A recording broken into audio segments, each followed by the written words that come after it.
좌우에 계신 성도들과 성도의 교제를 나눕니다. 하나님은 당신을 사랑하십니다. 당신은 복의 근원이 될 겁니다. 예배하는 당신에게 하나님은 강림하여 복을 주십니다. 아멘. 오늘도 예배하는 모든 우리 성도들에게 하나님이 강림하시고 임재하셔서 풍성한 은혜와 축복 주시기를 축원합니다. 오늘 성가대 찬양을 너무 잘했는데요. 맨 끝에 깍 할 때 아멘 이렇게 해야 되는데 대박 이렇게 해서 내가 세속가 됐나 벌써. 또 오늘 대박이 내려가서 세속가 됐나. 내가 김진현이가 좀 머리가 좀 깜짝 놀랐어요. 교회구나 하는 걸 알게 됐어요. 여기가 지금 교회구나 하는 걸 알게 됐어요. 제 어릴 때 친구가 최근에 예수를 믿기 시작했습니다. 믿은 이유가 아주 단순합니다. 세상에 믿을 X가 없다 하는 그거입니다. 경제학과를 졸업하고 은행에 다니고 명예퇴직을 했습니다. 그래서 명예퇴직을 한 이후에 딸의 결혼식이 있어가지고 옛날에 있던 동료들에게 청첩장을 날리고 했는데 대다수의 동료들이 카톡이 차단되어 있더라고요. 카톡이 차단되어 있고 전화번호를 해도 수신 차단이 되어 있는 상황이 왔습니다. 얼마나 원통하고 분하든지 잠이 오지 않더라는 겁니다. 어떻게 내가 이끌어준 사람들이, 내가 키워준 사람들이, 내가 밀어주고 이끌어준 사람들이 이렇게 나에게 박절할 수가 있나. 이렇게 해서 며칠 동안 또 몇 주 동안 잠을 못 자다가 아무래도 안 되겠다. 어느 날 아침 식사를 하는데 손이 벌벌 떨리기 시작하더랍니다. 그래서 병원 치료받으러 가야 되겠다 해서 신경정신과 가서 치료를 받았는데 의사 선생님 첫 마디가, 그 이야기를 쫙 듣더니 첫 마디가 현실을 인정하시라고. 이제 당신은 은퇴하셨고 그 회사 사람이 아니고 그 회사 사람과도 상관이 없고 과거와도 아무 상관이 없으니까 관계를 다 정리하라고 이야기하더랍니다. 정리하지 않으면 죽는다. 과거에 매여 살면 죽는다. 그런 이야기를 하면서 한마디 더 하기를, 생각보다가 더 좋은 회사, 내가 나의 실력보다 더 높은 퀄리티를 가진, 질을 가진 회사에 다니게 되면 특별히 이런 증상이 많이 나타난다. 이렇게 이야기하더래요. 그래서 자기는 이게 내 능력보다 낮은 회사인 줄 알았는데 알고 보니까 그 회사가 또 은행이 내 평생의 자부심이 되고 자랑이 됐다는 거, 그걸 나중에 깨닫고는 자존심이 확 상하기 시작했어요. 회사를 내 실력보다 더 높다고 생각하면 이런 병이 걸린다는 걸 알고 버리기 시작하면서 약 먹고 조금 치료가 돼가고 있다는 겁니다. 시절을 알지 못하면, 내가 어떤 시기를 지나가고 있는 걸 알지 못하면 당신은 노숙자가 될 거다 그랬답니다.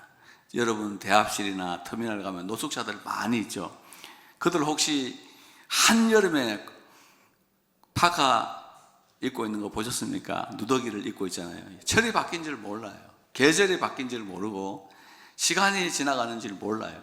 그냥 더운 여름에도 파카를 입고 있습니다. 그래서 결국은 낙오하고 패배하는 사람들은 성인 된 줄을 모르고 엄마 된 줄을 모르고 내가 어떤 삶을 살아가고 있는지, 어떤 시대를 살아가고 있는지를 모르면 그렇게 낙오될 수밖에 없다 하는 것이 이 정신과에서 가르쳐주는 그런 이야기들아 하는 것입니다. 그래서 성경에는 우리에게 너가 어떤 시대를 살고 있는지, 어떤 때를 지나가고 있는지, 어떤 계절을 지나가고 있는지를 잘 아는 것이 지혜다. 내게 지혜를 주사 나의 때, 나의 시간을 계수할 수 있도록 역사해달라 하는, 내 시대를 알게 해달라는 기도가 시편에 보면 많이 나와요. 시간을 아는 것은 지혜고 시절을 아는 것은 지식입니다. 그래서 우리가 이제 이 성경 말씀도 이렇게 자세히 들여다보면 이 두꺼운 성경이 크게 두 가지 시대로 나누어져 있죠. 하나는 구약 시대, 하나는 신약 시대, 이렇게 나누어져 있습니다. 구약 성경은 한마디로 말씀드리면 아담의 죄로 말미암아서 인류가 멸망하는 걸 기록해 놓은 거예요. 이스라엘 백성들이 결국은 모세 율법을 못 지켜서 멸망해 놓은 죄로 말미암아서 멸망하는 기록이고, 이 신약 시대는 예수 그리스도로 말미암아서 은혜를 받고 사람들이 회복된다는 기록이 바로 이 신약 시대입니다. 저와 여러분들은 지금 감사하게도 신약 시대를 살아가고 있습니다. 신약 시대의 시작은 언제입니까? 예수님의 출생입니다. 그래서 역사를 AD와 BC로 나누어 가지고 예수님이 출생한 것을 신약 시대의 시작, 이렇게 얘기합니다. 그래서 예수님이 십자가에 못 박혀 죽은 건 뭐냐? 속죄의 시작, 사죄의 시대가 시작됐다는 겁니다. 그전에는 죄 용서가 안 됐는데 예수 십자가로 말미암아 죄가 용서되기 시작했다는 거예요. 예수님의 부활은 뭐냐? 사망의 시대가 끝났다는 거예요. 사망의 시대가 끝나고 예수 믿는 사람들 영원히 구원받는 시대가 열렸다는 거고, 오순절 성령 강림은 결국 사람들 속에서 귀신들이 떠나가고 성령이 머무는 시대가 됐다는 시작을 알리는 시작점이 여기에 있는 겁니다. 저와 여러분들은 지금 이 신약 시대를 살아가고 있고, 신약 시대는 도대체 어떤 형태로 이루어져 있는가를 알아야 될 필요가 있고, 거기에 대한 풍성한 지식을 가지는 것이 믿음에 도움이 되는 것입니다. 오늘 이 본문 말씀을 읽어보면은 예수님께서 십자가에 못 박혀 죽으시고 부활하셨어요. 그리고 40일 동안 이 땅에 계시다가 승천하셨는데, 승천하기 직전에 하신 말씀을 기록해 놓았어요. 이 짧은 말씀 속에는 우리가 살고 있는 시대가 어떤 시대로 바뀌었는지, 어떻게 지금 시대가 흘러가고 있는지에 대한, 예수님의 십자가와 부활 이후에는 어떤 시대가 오는지에 대해서 알려주고 있는 그런 말씀, 아주 귀한 말씀입니다. 그러면 예수님이 알려주신 우리가 살고 있는 시대의 특징이 있죠. 첫 번째는 바로 믿음의 시대가 시작됐다는 것입니다. 너희는 온 천하에 다니면서 만민에게 복음을 전파하라. 믿고 세례를 받는 사람은 구원을 얻을 것이요, 믿지 않는 사람은 정죄를 받으리라. 그 16절 말씀에 줄을 꺼놓으시길 바랍니다. 믿고 세례를 받는 사람은 뭘 받아요? 구원을 받고, 믿지 않는 사람은 정죄를 받으리라. 사람의 생사가 믿음에 의해서 결정되는 시대가 왔다는 거죠. 예수님의 십자가 이전에는 사람의 생사가 율법을 지키느냐 안 지키느냐 여기에 달려 있었는데, 이제 예수님께서 십자가에 못 박혀 죽으시고 우리 죄를 다 사하시고 부활하신 다음부터는 이제 그 십자가에 못 박혀 죽은 예수를 믿으면 구원 얻는 시대가 왔다, 이렇게 이야기하는 것입니다. 믿고 세례를 받으면 구원을 받는 줄로 믿습니다. 저는 몇 년 전에 사람의 입에 들어가는 홍삼 캡슐을 만드는 과정을 보여주는 다큐멘터리를 한번 본 적이 있습니다. 우리가 흔히 먹는 홍삼 캡슐 있잖아요. 그거 하나 만드는 과정을 보여주는데, 그게 하나 만드는 과정을 보면서 깜짝 놀랐습니다. 6년 동안 농부들이 밤낮 없이 일을 합니다. 눈이 오나 비가 오나 바람이 부나 밭에 가서 인삼밭을 잘 돌봐야 되죠. 6년 된 홍삼을 또 캐다가 여러 번 씻어가지고 제일 좋은 홍삼을 골라내는 추출 작업을 하고, 그 다음에 그걸 여러 번 찌두면요, 여러 번 쪄서 인삼의 수분이 14% 이하 되도록 그걸 또 맞춰요. 그래서 또 오랜 시간을 말려가지고 그걸 또 갈아가지고 여러 가지 약재를 섞어가지고 액기스를 만들어내고 진액을 만들어내고, 그런 다음에 그걸 또 제약회사에 가져가서 제약회사에서 그걸 담을 수 있는 또 캡슐을 또 만들어내가지고 그 캡슐 속에다가 그 액기스를 담아가지고 우리 입속에 쏙 들어갈 수 있도록, 하나로 쏙 들어가게 할 수 있게 하는 그 과정을 봤는데, 저는 그걸 보면서 깨달았어요. 야, 저거 믿음이다. 저게 바로 믿음이다. 여러분, 우리가 믿는다는 게 우리는 참 아주 쉽게 믿지만은 이 믿음이 있기까지 그 과정은 엄청나게 복잡해요. 하나님은 아담과 하와가 죄를 짓는 순간부터 4,000년 동안 인간을 구원할 섭리와 계획을 가지셨어요. 그리고 내가 내 아들을 통해서, 내 아들을 십자가에 못 박여 죽이는 방식으로, 속죄의 방식으로 너희들을 구원할 것이라고 끊임없이 4,000년 동안 서지자를 통해서 알려주셨습니다. 속죄 제사를 통해서 알려주시고, 성경을 통하여 알려주시고, 환상과 계시를 통하여 다 알려주셨습니다. 그리고 때가 참에 하나님이 그 아들을 동정녀 마리아의 몸에서 나게 하시고 출생시키셨습니다. 그리고 30년 동안 성장시키셨죠. 그리고 30살부터 33살까지는 또 공생의 사역을 하셨어요. 그리고 마침내 십자가에 못 박혀 죽이는 4033년이라는 어마어마한 시간이 공급돼서 그 큰 구원을 이루셨습니다. 그리고 난 다음에 우리한테 뭐라는 거예요? 그 예수를 믿으면 산다 이거예요. 꼭 예수 믿고 세례받고 구원 얻으시기를 축원합니다. 믿지 않으면 정죄를 받습니다. 정죄를 받는다는 것은 하나님 앞에 죄가 정해지면 지옥의 형량을 받고 영원히 불행히 살 수밖에 없는데, 예수 그리스도를 믿음으로 말미암아 구원의 시대가 열렸다, 죄 사함의 시대가 열렸다, 성령이 오는 시대가 열렸다, 하나님과 동행하는 시대가 열렸다는 것을 우리에게 말씀해 주고 있는 것입니다. 오늘도 구원의 은총을 풍성히 받으시기를 축복합니다. 두 번째는 표적의 시대가 열렸다라고 말씀하고 있죠. 17절 말씀 같이 읽어봅니다. 시작. 믿는 자들에게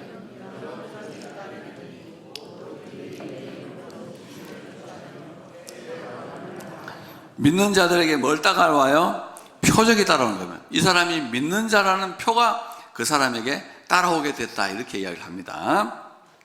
대통령이 되면 여러분 혼자 산책 갈 수 있을까요? 없을까요? 산책을 못 갑니다. 왜요? 대통령이 산책을 나갔다가 행인에게 걸려서 두들겨 맞든지 죽으면 어떻게 돼요? 나라가 큰 혼란에 빠지잖아요. 갑자기 나라가 혼란스러워지고 불안에 빠지기 때문에 대통령은 법에 의해 가지고 반드시 경호원이 따라다니게 돼 있어요. 기차를 탈 때, 차를 타고 다닐 때, 비행기를 탈 때 의전하는 양식이 다 다르고 비행기가 뜨는 양식이 다 달라요. 하늘에서 여러분 보시면 헬리콥터가 한 대 날아가지 않고 4대가 날아가면 그게 누가 탄 거예요? 대통령이 탄 거예요. 어디에 탔는지 몰라요. 밑에서 총을 쏴도 어디에 맞추는지 모르기 때문에 헬리콥터가 4대가 동시에 대형을 지어서 같은 속도로 두루루 하고 날아가요. 그래서 그만큼 보호하는 거예요. 그래서 사람들이 우리가 대통령을 보지 못하지만 뭘 보면 헬리콥터가 4대가 동시에 날아가는 거 보면 저게 지금 뭐가 있다, 대통령이 타고 있다는 걸 아는 거죠. 근데 믿는 사람 속에서도 하나님은 이러한 표적이 따라오게 하신다. 내가 예수 믿으면 표적이 따라오게 하는데 가장 큰 표적이 뭐라고요? 저희가 내 이름으로 귀신을 쫓아내며, 아멘, 귀신을 쫓아내는 은혜를 우리에게 주셨다. 아담과 하와 이후에 모든 사람의 마음속에는 귀신이 있어요. 이 귀신이 온 것은 우리를 도둑질하고 죽이고 멸망시키러 왔다고 예수님께서 말씀했습니다. 귀신은 우리의 성격을 훔치고 성격을 파탄내고 인성을 파탄내고 삶을 파괴하고 가정을 파괴하고 혼인관계를 파괴하고 모든 것을, 좋은 것을 파괴하는 영이 바로 귀신의 영입니다. 그래서 이 귀신의 영이 사람에게 막 역사하기 시작하는 걸 사람들이 느끼기 시작하면 이건 아무래도 내 삶에 마가 끼었구나 해가지고 굿다 하고 점도 치고 막 온갖 푸닥거리다 해서 귀신을 내어 쫓으려고 노력합니다만은 귀신은 그런 걸로 나가는 게 아니고 예수의 이름으로 나갑니다. 예수의 이름으로 명령하면 나가게 되어져 있습니다. 많은 사람들이 그렇게 해요. 목사님, 요새 같은 현대 시절에 귀신이 어디에 있습니까? 귀신이 없으면 중독이라는 건 없어요. 사람이 자기에게 자기를 죽음으로 끌고 가는 중독에 빠지는 것은 귀신이 없으면 절대 일어나지 않습니다. 마약 중독, 스마트폰 중독, 인터넷 중독 등등 도박 중독, 그 다음에 우리 학생들 하는 이 게임 중독, 연예인 중독, 이 전부 다 여러분 이게 귀신이라는 거예요. 귀신은 사람을 죽음으로 끌고 가는데 명수입니다. 그래서 우리의 삶을 끊임없이 멸망시키고 있는데 예수님께서 십자가에 못 박혀 죽으셨다는 거예요. 그런데 왜 우리가 귀신을 내어 쫓을 수 있느냐 하면은 예수님이 사단을 이기셨기 때문에 그렇습니다. 옛날에 여러분들 나이 드신 어른들, 옛날에 여러분 일본 순사들을 보셨죠? 동네마다 일본 순사들이 있어가지고요 얼마나 국민들을 핍박하고 아프게 하고 괴롭게 하고 힘들게 했는지 몰라요. 근데 이 사람이 어느 날부터 도망다니기 시작해요. 부산 항구로 막 도망을 가요. 우리나라 사람들 눈치를 피해가지고 순사 옷을 갈아입고 도망가요. 왜 도망갔을까요? 일본의 왕이 항복 문서에 서명했기 때문에 순사가 권세를 잃어버린 겁니다. 이 땅을 지배하던 마귀가, 귀신들의 왕인 사단이, 마귀가 권세를 잃어버렸다. 언제? 예수님이 십자가에 못 박혀 죽으실 때. 예수님은 십자가에 못 박히면 내가 이 세상 임금을 심판하리라. 이 세상 임금이 쫓겨나리라. 분명히 말씀하였습니다. 예수님께서 십자가에 못 박혀 죽으면서 인류의 죄 문제를 해결했기 때문에 죄로 말미암아서 우리에게 역사하던 귀신의 역사도 소멸된 것입니다. 그래서 예수 믿는 사람은 누구든지 예수의 이름으로 귀신아 물러가라 그러면 떠나가는 역사가 일어나게 되는 것입니다. 귀신을 이길 수 있기를 축원합니다. 귀신의 세력, 우리의 성격을 파탄하고 삶을 파탄하고 가정을 파탄내고 이 모두 귀신이에요. 이것을 강력하게 내어쫓을 수 있습니다. 우리가 흔히 유혹을 당하고 충동을 당할 때 아이고 내가 지금 이런 유혹이 있네, 충동이 있네 이렇게 생각하는데 그게 아니고 유혹자가 있어야 유혹이 생겨요. 충동자가 있어야 충동이 생기는 겁니다.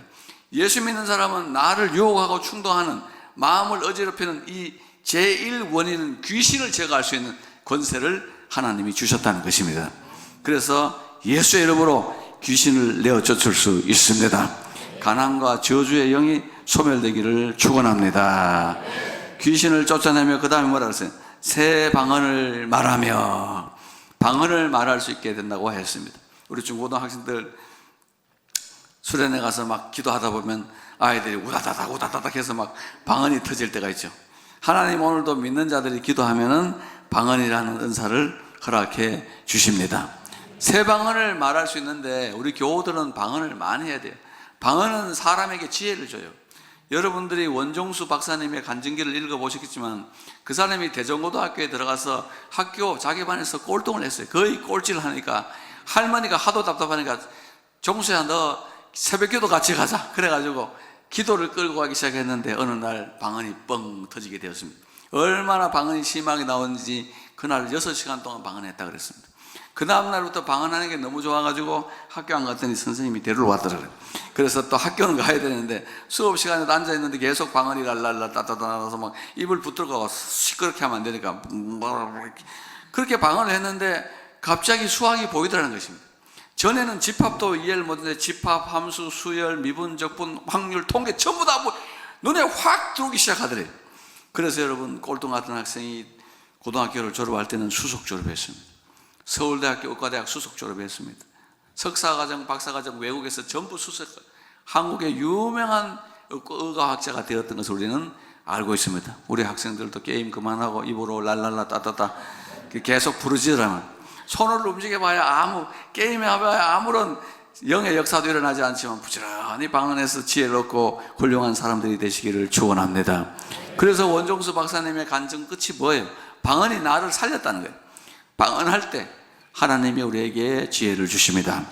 방언을 하면 또 귀신을 내쫓을 수도 있어요. 제가 아는 우리 친구 하나가 곡성에 있는 친구인데요, 중학교 때 친구들하고 내기를 했어요.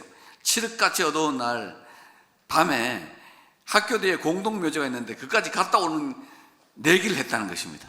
그런데 막 갈 수 있다라고 자기가 갔는데 너무너무 두려움이 임한 거예요. 막 묘지 사이를 갔다가 비석에다 손을 찍고 오는데 너무너무 두려우니까 마음속에 그날 밤에 귀신이 들어버린 거예요. 그때부터 잠잘 때마다 귀신이 와가지고 내가 너를 죽이고 만다, 내가 너를 반드시 제거하고 너는 인생을 내가 망하게 하고 만다, 막 끊임없이 사단의 저주가 막 흘러 들어왔어요. 그리고 공부를 잘해가지고 이제 대학도 좋은 곳에 가고 했는데도 불구하고 귀신의 소리가 없어지질 않아요. 나중에는 막 괴로워서 정신병 들 정도로 아파지기 시작하는 거예요. 그런데 수련회를 갔다가 대학생 때 하나님의 은혜로 방언을 받았어요. 그리고 막 방언을 하니까 귀신이 도망가더라고요. 다시는 안 떠들더라. 왜냐하면 내가 더 떠드니까 지가 할 말이 없네. 내가 다다다다 떠드니까 지가 할 말이 없어서 귀신이 여기 있어봐야 별 볼 일 없다고 귀신 지가 도망가 버리는. 그러고 난 다음에 지금 목회자가 돼서 아주 목회를 훌륭하게 하는 친구가 있습니다. 하나님께서 이런 방언을 통하여 귀신도 내어줘 주시고, 예, 아멘. 덕을 세워주기도 합니다. 여러분 성경 말씀에 보면 방언하는 자는 덕을 세운다고 했잖아요.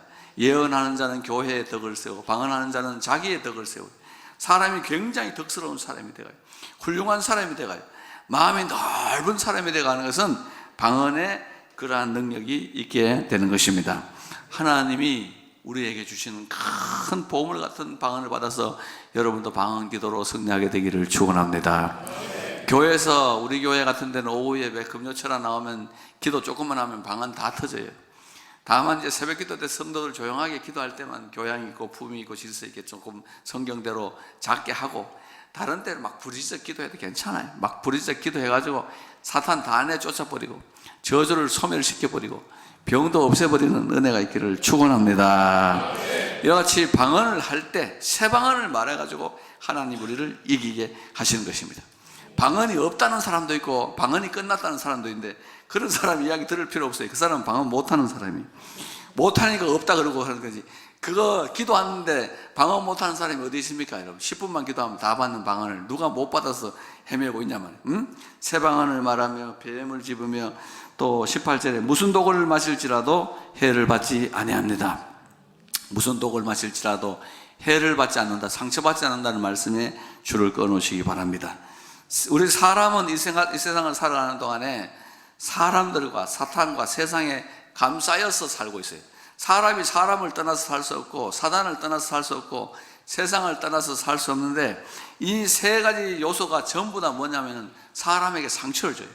꽉 깨물어서 나에게 독을 밀어넣는 사람들이에요. 살리는 사람도 있지만 죽이는 사람이 훨씬 많습니다. 그래서 어릴 때 말 한마디 상처받아가지고 그냥 어려움 당하는 사람들도 굉장히 우리가 많습니다. 어떤 애한테 엘리베이터를 타는데 아유 얘 까무잡잡하다 이랬더니 얘가 열받아가지고 그 아줌마 보기 싫어서 엄마 끌고 이민 간 사람도 있습니다. 까무잡잡하다고 얘 어머나 까무잡잡하다 이거 뭐 이렇게 되다 기분 나빠가지고 다시는 상처를 세게 받은 거죠. 근데 예수 믿는 사람은 상처를 안 받아요. 왜? 세상 사람들이 무는 상처는 우리의 자존심과 자부심을 깨는 게 전부 다인데, 예수 믿는 사람들은 세상 사람들이 아무리 뭐 욕해도 네가 아무리 욕해봐라 하나님이 아들이 나를 위해서 십자가에 못 박혀 죽었다. 그러면 나는 이사야서 49장 5절에 말한 대로 여호와 앞에 존귀한 자다. I am a precious man in the eyes of the Lord. 뭔지 알아들었죠? 하여튼 나는 여호와 앞에서 존귀한 자라. 아멘. 아예 지가 뭐라 하든지 뭐 내가 예수 그리스도의 피로 구원을 받았는데 뭐라고 할 것입니까? 상처받지 말고 살아가시길 바랍니다.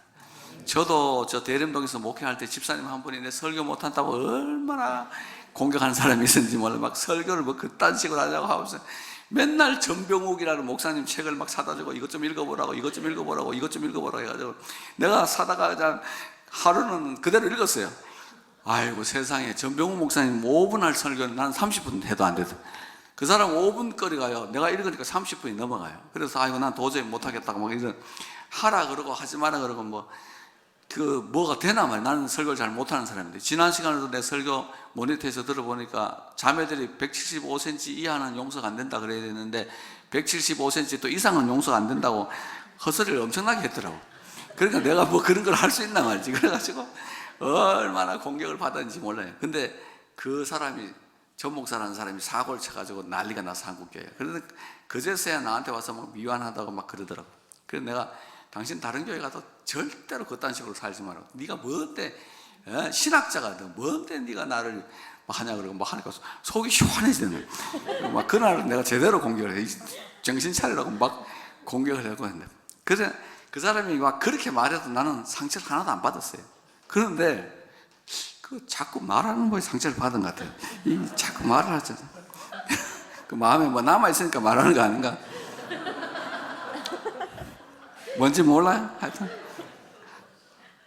나는 성도들 볼 때 그런 생각을 많이 해요. 피리를 불어도 춤추지 않고 곡을 해도 땅을 치지 않는 이 백성들을 바라보면서 여러분 할매들하고 내가 언제까지 살아갔을지 모르지만 행복합니다. 상처를 받지 않으시기를 축원합니다. 무슨 독을 마실지라도 해봤지 않아. 아이 네 시큰 욕해봐. 내가 만약에 아이고 진짜 요즘 같아서 그런 소리 하면 꺼져라 그랬지. 당장 욕해버리죠. 그때는 그 사람 나가버리면 안 돼요. 왜냐하면 교인이 줄어버리면 망하게, 교회가 망하니까 또 그 말 또 못해요. 지금은 여러분 그런 소리 하기만 해봐요. 박살을 내버리지. 그냥 현장에서 박살 내버리지. 병든 자에게 손을 얹은 즉 나으리라. 말씀 보세요. 18절 뱀을 집으며 무슨 독을 마실지라도 해를 받지 아니하며, 그 다음 병든 사람에게 손을 얹은 즉 나으리라. 여러분 조엘 오스틴 쓴 책 봤죠? Become a Better You, 더 잘되는 나라는 책 보세요. 엄마가 암 진단을 받아가지고 온몸에 전신암이 들었는데 의사들이 못 산다는 거예요. 많이 가장 맥시멈이 6개월이라는 거예요. 근데 이 조엘 오스틴 엄마가 그때 집으로 돌아와가지고 포스트잇에다가 성경에 나오는 치유에 대한 말씀을 전부 뺏겨 써가지고 벽에다 다 붙인 거예요. 벽을 완전히 병든 자에게 손을 얹어서 나으리라 는 말씀 붙여줬고, 주여 나를 치료해 주옵소서. 너는 내 속에 거주하지 못한다. 암 세포를 물러가라고 막 기도한 거야. 온 벽에다가 나는 너희를 치료하는 여호와다 이런 말씀 있잖아. 말씀을 붙여놓고 기도를 했는데 몇 개월 뒤에 정기검진하러 갔더니 암이 깨끗이 100% 완전히 소멸되었다. 아멘. 믿으시기를 바랍니다. 그래서 이 조엘 오스틴이가 신학을 안 했지만은 그 누구보다도 하나님의 말씀이 이루어진다는 걸 알았어요. 하나님의 말씀은 반드시 이루어진다는 걸 체험한 거예요. 그래서 하나님이 그 아들을 통해서 지금 세계로 복음을 전하고 있는 것이에요. 하나님은 오늘도 믿는 자들에게 표적이 따라오게 하십니다. 그래서 마지막 세 번째로는 20절 말씀, 제자들이 나가서 두루 전파할세 주께서 함께 역사하셨다. 그 줄거는 함께 역사했다. 임마누엘의 시대가 열렸다 하는 것이죠. 마귀의 시대에서 이제는 임마누엘의 시대가 열려서 믿음으로 나아갈 때 하나님이 동행해 주신 것입니다. 여러분 저를 보세요. 아침에 출근할 때 기죽지 말고 가슴 벌렁벌렁거리고 공황장에 나가서 오늘도 부장을 어떻게 만나나, 높은 사람 어떻게 만나나 엉뚱한 생각하지 말고 내가 가는 곳에 부활한 예수님이 함께 동행하신다. 내가 가는 곳에 하나님의 역사가 일어난다.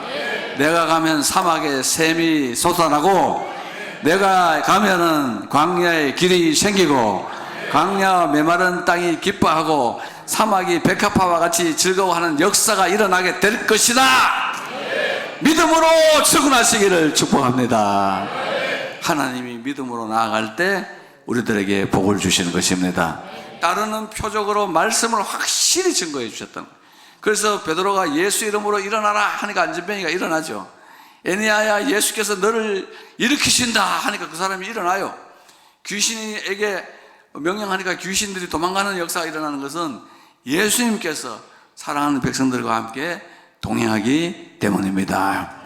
그래서 여러분들은 이 신약 시대를 살아가면서 지금은 믿음으로 구원받는 시대요, 지금은 내 곁에서 뭐가 일어나는 시대요?